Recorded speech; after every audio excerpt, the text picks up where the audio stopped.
Hello all, my name is Allison Lattiser. For the past year I have been working on my Girl Scout Gold Award, which is the highest award a Girl Scout can earn. In the past I've earned the Bronze Award for developing a water conservation brochure, the Silver Award for Operation Socks Box, a community project designed to get fun socks out to those who need or cannot afford them, and now I'm finishing up my Gold Award, which is called Women of Historical Impact in Jefferson and St. Lawrence Counties. I have discovered the importance of making historically significant women more known and acknowledged in both Jefferson and St. Lawrence counties. We often hear about men and what they have done for our community, but what about the women? It's important that women are also recognized because they've done a lot for where we live today in the development of the two counties. In this presentation, I will be focusing on 24 historically significant women between Jefferson and St. Lawrence counties, but of course there are many more that should also be acknowledged. As I have stated, my name is Allison Lattiser. I am a Girl Scout Ambassador, which is the highest ranking in Girl Scouts possible. I am working to earn my Girl Scout Gold Award, which is the highest award a Girl Scout can possibly earn. I have earned my Bronze Award for developing a water conservation brochure, and my Silver Award for Operation Socks Box, a community-led project to provide fun and warm socks to those who may not have access or availability to them when they are a necessity. Here I am now working on the final award. I live part-time with my father and his family in Ogdensburg, and part-time in Watertown with my mother. I have recently graduated from Immaculate Heart Central as part of the class of 2025, and I am proud to say that I will be attending St. John Fisher University starting this fall, majoring in adolescent education. Marie Louise Barney was born on December 21st, 1821. Dr. Lowley Barney built a house in 1837 in which he ran his medical practice out of. Marie learned nursing from him. When her brothers were moving to New York City, she followed and did nursing there. While in New York City, she was assigned to nurse a woman very sick with tuberculosis. The woman that Marie nursed just so happened to be Edgar Allan Poe's wife. Unfortunately, the wife passed away. Edgar was so grateful for Marie's work that he wrote a poem for her because he didn't have any money to pay for the care. He wrote in this poem about how Marie resurrected his faith in humanity. Edgar Allan Poe also fell ill and Marie nursed him. Once again he wrote another poem in her honor and called it The Beloved Physician. This poem is lost to the world because Marie bought it due to how personal it was. Marie did a lot more than just inspire poems. She also helped him write one. She inspired one of his famous poems, The Bells. Poe would give a few lines, then Marie would give some, and so on and so forth. He was inspired to finish the poem, and he put Marie Louise Barney as the credit. Their shared poem, The Bells, was Poe's last prose and was published after his death. Julia Eddy Crane was born in Potsdam, New York. She was a singer and invested lots of time into music. She taught in both New York City and Pennsylvania. In 1886, she founded the Crane Normal Institute of Music, which was the beginning of what is now the Crane School of Music at SUNY Potsdam. To this day, the Crane School of Music is booming and is what SUNY Potsdam is known for. Minna Anthony Common was born in Watertown, but was often found spending the summer in Thousand Islands. She was known for being outdoorsy and very appreciative of nature. There is a book called Blazing the Trail, the story of Minna Anthony, which talks about her beginnings. She grew passionate to nature and the desire to preserve it, as well as educating others on it. There was a patch of wood behind her house that was going to be torn down, but Minna would not stand for it, and she began petitioning for a nature trail, and the Rock Ridges Nature Trail was born. Minna was also a talented artist. She would often draw birds or plants and would publish them in Watertown Daily Times. This went on for 25 years. Minna is also the founder of the North Country Birding Club. Minna is not the founder of the Minna Anthony Common Nature Center in Fineview, New York, but rather her daughter, Catherine Common Johnson. When the land which hosts the center went up for sale, Catherine petitioned for New York State to purchase the land and build the nature center upon it in honor of her mother. Minna is known for her dedication and love for nature, as well as being sure other people are well informed. Helen Rich was born in Antwerp in 1827. By the age of 35, she was a poet and a public speaker. She focused on topics of temperance, women's rights, as well as other causes. She was a public speaker all over St. Lawrence County, recruiting soldiers for the Union during the Civil War. In 1892, her work for women's rights was held up beside Harriet Beecher Stowe. Helen Rich was the first woman to embrace the idea of women's suffrage in the North Country. St. Lawrence County was the last county in New York to acknowledge women's suffrage. Marietta Holley was known for being the female Mark Twain because of her style of humor and satire. She was born in Ellisburg in 1836. She's always been a very talented writer and always been devoted to women's suffrage. She helped get her message about women's suffrage across from her books. She wrote a humorous book about a woman named Samantha, often questioning social issues. People would read Marietta's books and receive the message without actually realizing it. She published more than 25 books and sold millions of copies. Marietta was friends with suffragettes such as Elizabeth Cady Stanton, Susan B. Anthony, and Clara Barton. They would write letters to each other to feed on the ideas of Samantha. Marietta had a mansion near Pierpont Manor that still stands today, known as Bonnie View. It's courageous women like Marietta Holley that we give credit to for helping us have the right to vote. Sally James Farnham was born in Ogdensburg in 1869. At a young age, she started showing signs of her artistic ability.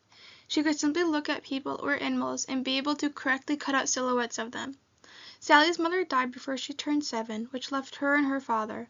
In December of 1898, Sally married her husband, George Paulding Farnham, who was becoming known worldwide for his jewelry and silver designs he created while working closely with Tiffany & Co. The year 1901 became a large turning point in Sally's life. Her father passed away, leaving her unsure on what to do. She was also forced into bed and healing due to an undiagnosed illness.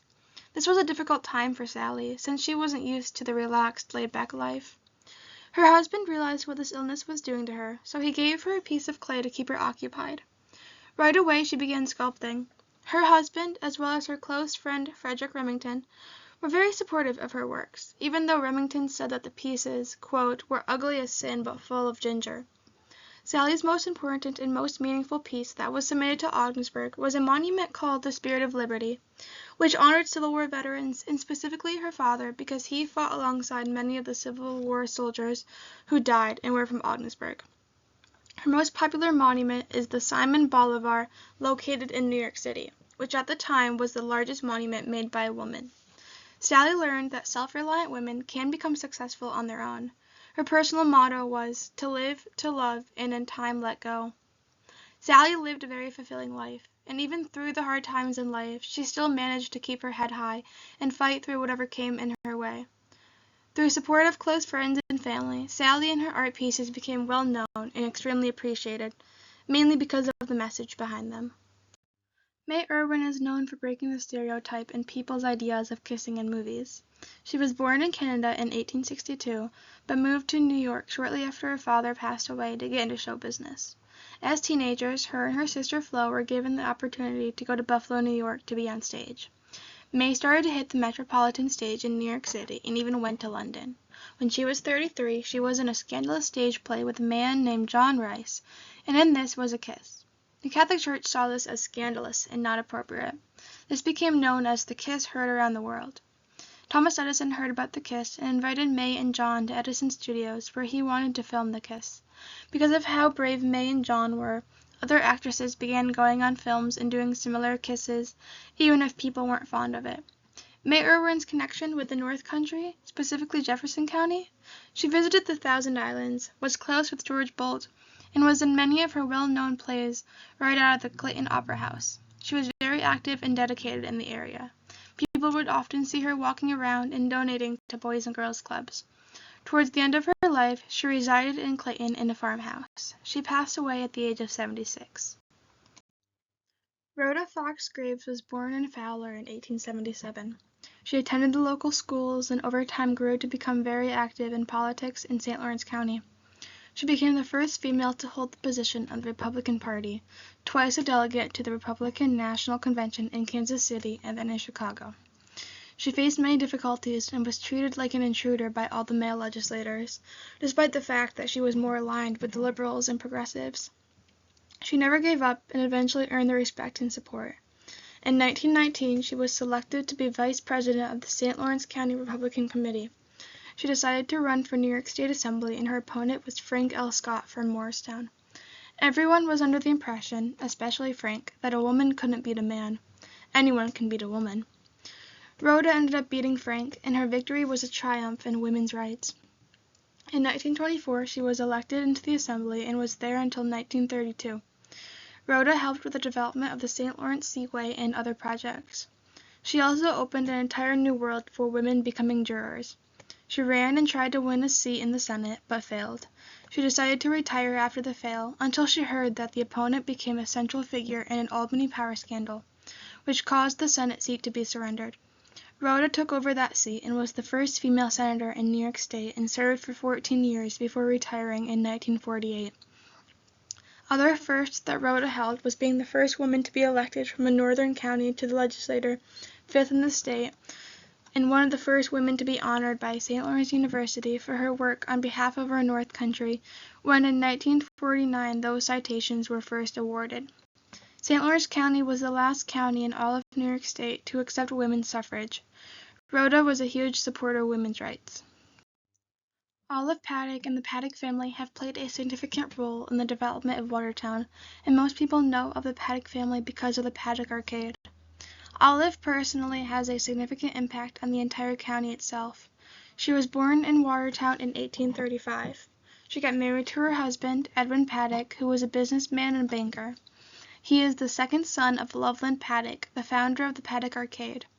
Olive Paddock ran the first sewing school right in Watertown out of the Paddock Arcade, which ran for 23 years. Olive always donated her time and her money to support organizations and charities. Her biggest contribution was donating her mansion, the Paddock Mansion, to the Jefferson County Historical Society. She donated her mansion with intentions of it being used as a public park and museum. Grace Robinson Hale was born in Eugenia, Ontario, Canada in 1870, but over time moved to the American side of the St. Lawrence River and ended up residing in Gouverneur. She attended Wesleyan Seminary, which is now Gouverneur Academy, which is where she came up with the idea of pursuing a degree in law. At this time, the field of law was known as a man's job. No woman had a place in law. She studied under Judge Vasco P. Abbott and was admitted into practice in 1895.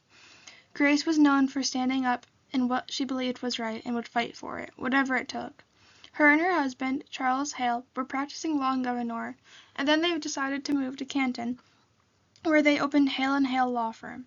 Grace often faced discrimination because she was in a field that was a male-dominated field.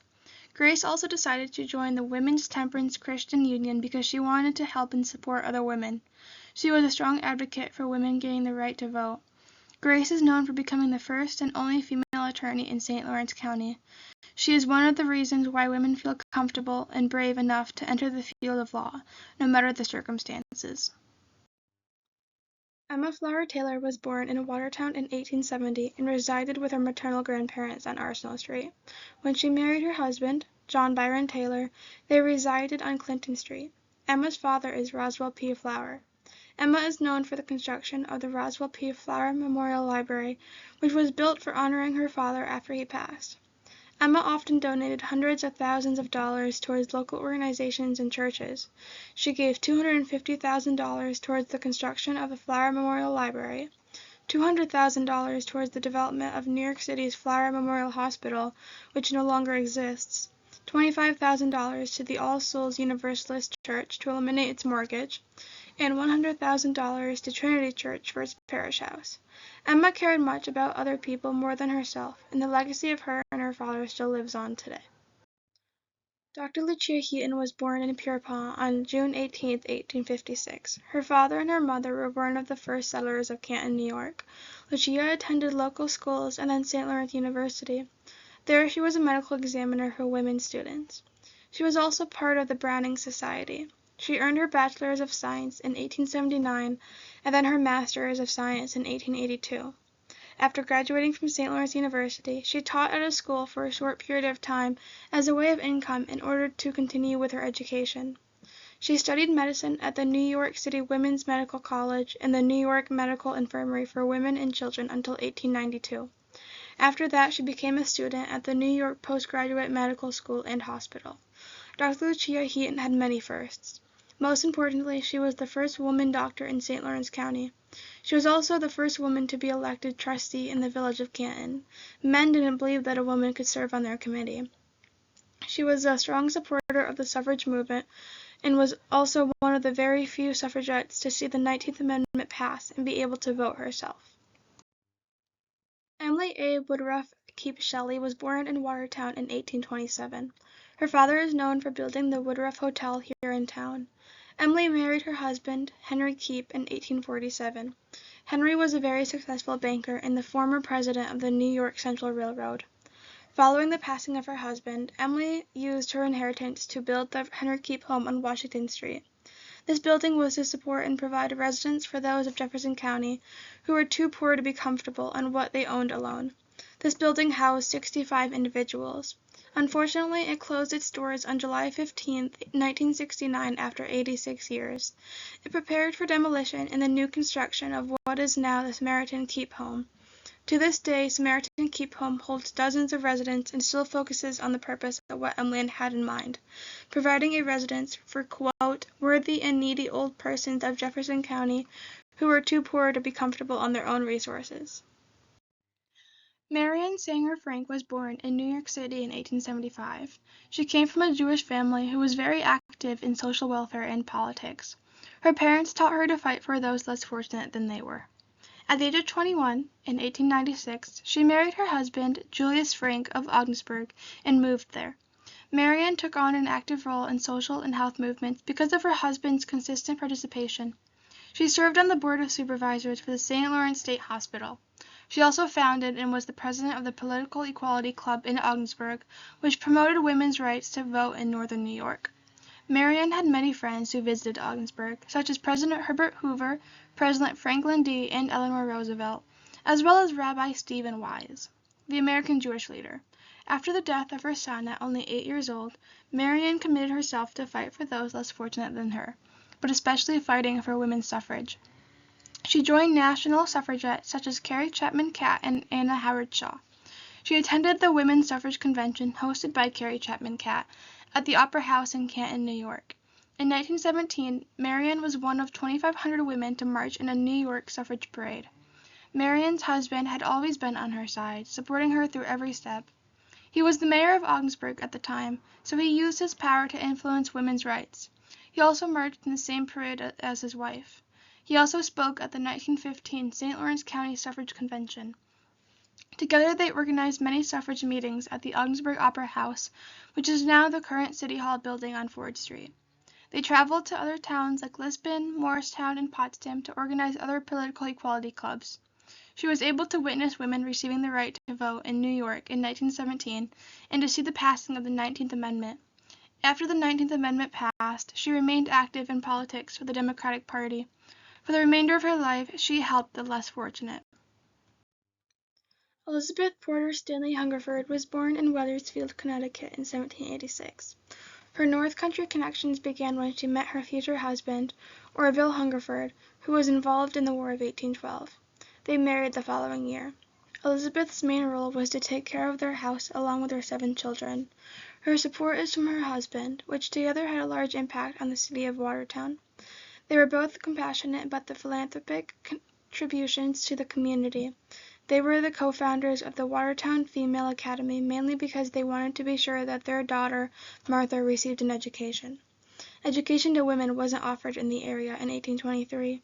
It was due to their combined help that females are able to receive an education now, and even be able to go big and beyond with it. Linda Richards was born in Potsdam in 1841. She grew up with familiar ways of nursing. Her father came down with tuberculosis and died from it, and her mother came down with it as well. Linda was only 10 when she was taking care of her mother. She got engaged to a man involved in the Civil War, but he shortly died under the care of Linda. It was through all of these experiences where Linda developed the want to devote her life to nursing and helping the sick.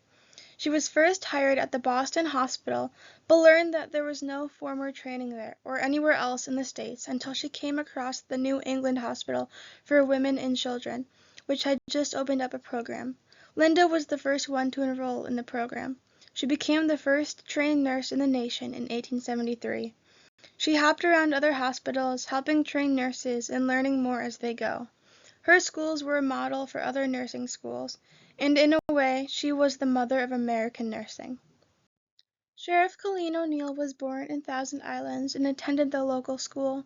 She knew from a very young age that she had an interest in law enforcement because her father was in law enforcement. She graduated from Thousand Islands High School in 1981 and then attended SUNY Cortland, and after receiving a call from the state troopers, she attended the State Police Academy. She was only one of 10 women in that State Police Academy class. She worked road patrol in Middletown before moving back to Jefferson County. 10 years later, in 1994, she was assigned to the State Police Training Academy located in Albany. In 1996, she received a promotion to become sergeant and assigned to the elite governor's detail. She returned back to the academy and then later on worked as a sergeant in Saratoga County before coming back to Jefferson County, where she was assigned to the Bureau of Criminal Investigation. She was then promoted to senior investigator. She ultimately decided to retire from law enforcement in 2012. Sheriff Colleen O'Neill isn't just the first female sheriff in Jefferson County, but she is the first female sheriff in all of New York State. She has been a great representation and role model for girls or other women to do what she did and enter in the field of law enforcement. Nancy LaBeouf grew up in Potsdam and attended SUNY Potsdam. At the age of 21, her father, Ernie LaBeouf, who was a union leader, pulled some strings so that she could get a job at the power dam. She started off on the floor, which was a long hallway with control panels that ran each of the 32 turbines in the dam. Numbers 1 through 16 belonged to Canada, and numbers 17 through 32 belonged to the United States. She had no training in electrical engineering, but she learned by reading technical manuals, absorbed lessons in cassette tapes, and by watching senior operators. Over time, she went from apprentice to journeyman, which was thought of as a man's world. It still is considered so. Men outnumber women on the floor. Only one guy, though, said that a woman couldn't do the job. Nancy would patrol the floor day and night, turning dials. She spent so much time there that she could easily identify the turbine just by the sound. Due to her attention to detail and obsession with safety, she quickly rose to senior operator and became one of the dam's most respected leaders. Her biggest supporter through the hard times? The one guy who said women couldn't do the job, do the shift work. Unfortunately, Nancy had to retire. One thing she did say with regards to her legacy at the New York Power Authority: as being the first female, what was really important to me was being a good role model for my nieces and great-nieces. I want them to see that in a non-traditional field, you can make it if you want. Nancy LaBeouf is known for being the first female operator of the St. Lawrence Hydro Dam. Mayor Sarah V.C. Pierce was born in Watertown in 1985. She attended Immaculate Heart Central and graduated as part of the class of 2004. She attended SUNY Geneseo to major in communications and business. While in college, she spent a semester interning in New York City at NBC's Today Show. After graduation, she worked as a reporting assistant to Gene Chatsky. She returned to Watertown in 2010, where she accepted a position at WWNY-TV7 as a reporter and weekend news anchor. She joined Senator Patty Ritchie's staff in 2012. Within this role, Sarah became Patty's chief of staff, of which she was one of the youngest chiefs of staff in the New York State Senate. She became the first female to serve as a chief of staff in the 48th Senate District. In January of 2019, Sarah was appointed to Watertown City Council to fulfill the term of who is now Senator Mark C. Walczyk. In November of the same year, she was elected to a full term, in which she served from January 2020 to December 2023. Sarah V.C. Pierce is known for being Watertown's first female mayor. She earned 70% of the total votes, which is one of the biggest wins in the history of Watertown. Dr. Mary Bryan was born in Lisbon in 1854. She moved to Ogdensburg at the age of 9. She became a physician at a time where women were not encouraged to attend college and receive an education, let alone have a profession. She attended the local Ogdensburg schools, and after graduation, she became a teacher for 9 years. This wasn't what she wanted to do, so she resigned. She moved to Colorado Springs to practice for a few years, but left and became a house physician. After 2 years, she visited India and worked as a missionary. She cared for the sick and injured. She took charge of a women's hospital in India. Upon her return back to the North Country, she was not allowed to perform surgeries even though she had the credentials to do so, because she was a woman. She became a physician in charge of infants at the United Helpers Home in Ogdensburg, and became a medical director for the Society of United Helpers. She realized she would have to soon retire in 1927, and in 1929 she suffered a stroke and was forced to retire. Carrie Chapman Catt was not born in St. Lawrence County, but came and was very influential in helping other suffragettes. She was born in Wisconsin in 1859. She moved to Iowa at the age of 7 and attended local schools there. After graduation, she attended Iowa State Agricultural School. She earned a degree in general science. There was where she was the first female student to deliver an oration before a college debating society. She graduated in 1880 as the only female in the class. At the age of 24, she was the first woman in the United States to serve as superintendent of schools. She joined the National American Women's Suffrage in 1890 and worked alongside Elizabeth Cady Stanton and Julia Ward Howe. Carrie's focus was more on the state-level voting rights rather than national. She traveled the country campaigning to win suffrage for women, but focused more on New York. She came to St. Lawrence County in May of 1914, specifically in Canton, to run a suffrage workers' school for the first women's suffrage convention in St. Lawrence County. 1917 was when New York State passed an amendment to the New York Constitution giving women the right to vote. Of course, St. Lawrence County had to be the last county to pass it. Carrie Chapman Catt was able to win the respect of President Woodrow Wilson, whose help passed the 19th Amendment. Lieutenant Colonel Dr. Mary Stella Lawrence was born in Lisbon in 1914, and she attended the local school but ended up graduating earlier than she was supposed to. After high school, she attended the State Normal and Training School in Cortland, where she earned a 4-year degree in physical education. A year after graduating, she began taking courses at the Walter Reed Medical Center, Washington, D.C., with the intention of working towards earning a degree in physical therapy. In 1937, at only 23 years old, she started her military career with the U.S. Army, already having reached SP4, and was appointed Reconstruction Aide in Physical Therapy. She was stationed at Fort Leavenworth in Kansas and at the Army and Navy Hospital in Arkansas in 1938. In 1940, she sailed from San Francisco to Hawaii to start working as a physical therapy aide. At the time of the bombing of Pearl Harbor, she was working at the North Sector General Hospital, Schofield Barracks, Hawaii. After witnessing the aftermath and how it impacted many people, she immediately joined the Army again. She had lunch with Eleanor Roosevelt in 1943, and immediately after ended up being promoted to second lieutenant, PTA AUS, and head physical therapist. She returned back to the mainland and worked with the Surgeon General in Washington, D.C. for 2 years. She left the military to go earn her master's degree. She graduated in 1949 and was the only female in that class. She missed being in the military and decided to re-enter the U.S. Army as captain. She became captain in 1953, major in 1956, and returned from Germany as lieutenant colonel in 1962. At this time, she had successfully reached the highest military level position possible for a woman. There were very few female lieutenant colonels and even fewer female lieutenant colonel doctors during these times. Olympia Brown is part of the North Country but wasn't born here. She was born on January 5, 1835 in Michigan.